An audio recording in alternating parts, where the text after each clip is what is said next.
ఇక కేటీఆర్ కు కేసీఆర్ మొదట టికెట్ ఇవ్వలేదని ఆయనకు టికెట్ వచ్చేలా చేసింది సీఎం రమేష్ అని కేంద్ర మంత్రి బండి సంజయ్ కీలక వ్యాఖ్యలు చేశారు. సిరిసిల్లలో కేటీఆర్ కు సీటు ఇప్పించిన విషయంలో సీఎం రమేష్ చేసిన వ్యాఖ్యలపై చర్చకు సిద్ధమా అంటూ కేటీఆర్ కు సవాల్ విసిరారు. ఇక బీఆర్ఎస్ లో బీజేపీని విలీనం చేస్తున్నామన్నది వాస్తవం కాదా అని ప్రశ్నించారు.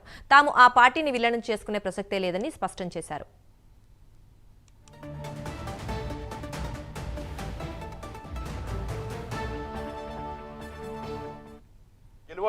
గెలువడు అన్న కేసీఆర్ సీఎం రమేష్ గారు ఎట్లా ఒప్పించారు కేసీఆర్ గారు ఒప్పించి సుధాకర్ గారు డ్రాప్ చేయించారు. అప్పుడు పరిస్థితి ఏంది? కేసీఆర్ పరిస్థితి, కేసీఆర్ కొడుకు పరిస్థితి ముడతల షర్టు, రబ్బర్ చెప్పులు, ఆ ఫోటో చూసినమైతే అది అప్పుడు సీఎం రమేష్ గారే ఆర్థిక సాయం చేసిండు. సీఎం రమేష్ గారే ఈ కేసీఆర్ కొడుకు ఆర్థిక సాయం చేసిండు. సీఎం రమేష్ గారు చేసిన ఆర్థిక సాయంతోనే నువ్వు ఎమ్మెల్యే అయినా ఇవ్వాలి. ఇది ఫ్యాక్ట్. కేసీఆర్ కొడుకు కేసీఆర్ టికెట్ ఇవ్వలే. ఫస్ట్ టైం కేసీఆర్ కొడుకు కేసీఆర్ గారు టికెట్ ఇవ్వలే. అక్కడ సుధాకర్ గారు పోటీ చేస్తే ఇదే కేసీఆర్ కొడుకు పోయి సీఎం రమేష్ గారిని కలిసి నాకు మొన్న పార్లమెంట్ కలిసినప్పుడు ఇప్పుడు సీఎం రమేష్ గారు చెప్తే సీఎం రమేష్ గారు వచ్చి కేసీఆర్ కలిసారు. అరే కేటీఆర్ పోటీ చేస్తారంటే వద్దు అక్కడ గెలవడు అని చెప్పన్నారు. అక్కడ కేకే మహేందర్ గారు గెలుస్తారు, ఈయన గెలవడు అన్నారు. గెలవడు అన్న కేసీఆర్ సీఎం రమేష్ గారు ఎట్లా ఒప్పించారు కేసీఆర్ గారు ఒప్పించి సుధాకర్ గారు డ్రాప్ చేయించారు. అప్పుడు పరిస్థితి ఏంది? కేసీఆర్ ఇక ఈ విషయం గురించి మరింత సమాచారం మా కరెస్పాండెంట్ రాజు అందిస్తారు. రాజు చెప్పండి, బండి సంజయ్ పలు కీలక వ్యాఖ్యలు చేశారు. పెద్ద దుమారమే రేగుతుంది అనిపిస్తుంది వ్యాఖ్యలు వింటే. అంటే కేటీఆర్ కి టికెట్ ఇవ్వాలని కేసీఆర్ అనుకోలేదని, అలాగే బీజేపీలో వాళ్ళ పార్టీని కూడా విలీనం చేస్తారంటూ ఆయన కొన్ని వ్యాఖ్యలు చేశారు. మరి నేపథ్యంలో దీన్ని ఎలా చూడొచ్చు మనం? Thank you Durga. రాష్ట్ర రాజకీయాల్ని కుదిపివేస్తున్న ఈ సీఎం రమేష్ కేటీఆర్ ఇష్యూపై తాజాగా బండి సంజయ్ స్పందించారు.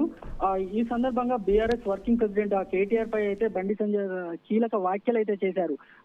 ఎంపీ సీఎం రమేష్ చెప్పింది వాస్తవం అంటూ కూడా బండి సంజయ్ ఆయన రమేష్ వ్యాఖ్యలకు మద్దతు పలికారు. కేసీఆర్ మొదట కేటీఆర్ కు టికెట్ ఇవ్వలేదని, సిరిసిల్లాలో కేటీఆర్ కు టికెట్ ఇప్పించింది సీఎం రమేష్ అని బండి సంజయ్ అన్నారు. అంతేకాకుండా తమ పార్టీ ఎంపీ అయిన సీఎం రమేష్ పై కేటీఆర్ సంస్కారం లేకుండా మాట్లాడుతూ ఉన్నారంటూ కూడా తీవ్ర స్థాయిలో ధ్వజమెత్తారు బండి సంజయ్. ఇటు బీఆర్ఎస్ ను బీజేపీలో విలీనం చేస్తారనే వాదనలో ఏమాత్రం వాస్తవం లేదంటూ కూడా బండి సంజయ్ స్పష్టం చేశారు. ఇటు సీఎం రమేష్ తో చర్చలకు సిద్ధమా అంటూ కూడా కేటీఆర్ ని ప్రశ్నించారు. ఇటు సీఎం రమేష్ ని ఎంపీ అయినటువంటి సీఎం రమేష్ ని తను ఒప్పించి తీసుకువస్తానని డేటు టైము ప్లేసు కేటీఆర్ చెప్పాలంటూ కూడా బీఆర్ఎస్ వర్కింగ్ ప్రెసిడెంట్ కేటీఆర్ కి అయితే బండి సంజయ్ సవాల్ విసిరారు. అంతేకాకుండా ఇప్పుడు ఇదే మీడియా సమావేశంలో ఇటు బీసీ డిక్లరేషన్ పై కూడా బండి సంజయ్ స్పందించారు. ఇటు కాంగ్రెస్ 42% ఇస్తున్న బీసీ డిక్లరేషన్ ని అది ముస్లిం డిక్లరేషన్ గా బండి సంజయ్ అభివర్ణించారు. ఇది ఇక్కడనే రాష్ట్ర పరిధిలోనే అడ్డుకోకపోతే ఇది దేశవ్యాప్తంగా వ్యాప్తి చెందుతుంది అంటూ కూడా బండి సంజయ్ ఆందోళన చేశారు. మొత్తానికి రెండు కీలకమైన ఇష్యూస్ పైన బండి సంజయ్ తాజాగా చేసిన ఘాటు వ్యాఖ్యలు ఈ ప్రస్తుతం రాజకీయాల్లో తీవ్ర దుమారాన్ని అయితే రేపనున్నాయి దుర్గా. ఈ వ్యాఖ్యల గురించి మరి బీఆర్ఎస్ పార్టీ నుంచి కానీ లేదా కేటీఆర్ కానీ సంబంధించిన వ్యక్తులు ఎవరైనా దాని గురించి మాట్లాడడం జరిగిందా రాజు?